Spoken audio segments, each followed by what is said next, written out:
Hello guys, good morning. Ayan, on the way tayo papunta sa work. Ayan ang view sa umaga sa Doha, Qatar. Napakaganda, napakalinis sa Doha, Qatar. Wala kang makikitang kalat sa labas. Kaso ngayon ay mainit dahil summer. Pero sige lang, work lang. 'Di ba ang ganda, oh, sobrang linis. Ayan.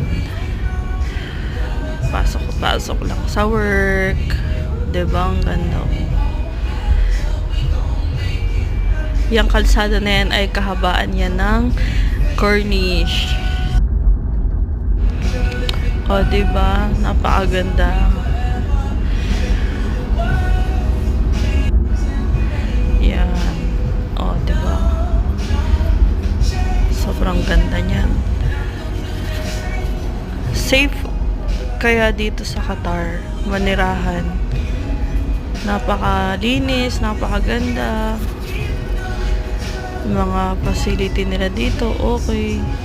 Tsaka hindi mahal ang bayaran mo dito kapag halimbawa magkakasakit ka.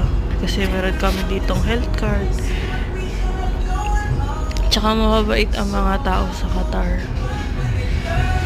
Nasa pakikisama mo lang talaga. As in, hindi naman siguro ako aabot na 8 years dito sa Qatar kung hindi ako nasarapan dito dahil napakaganda dito, sobra.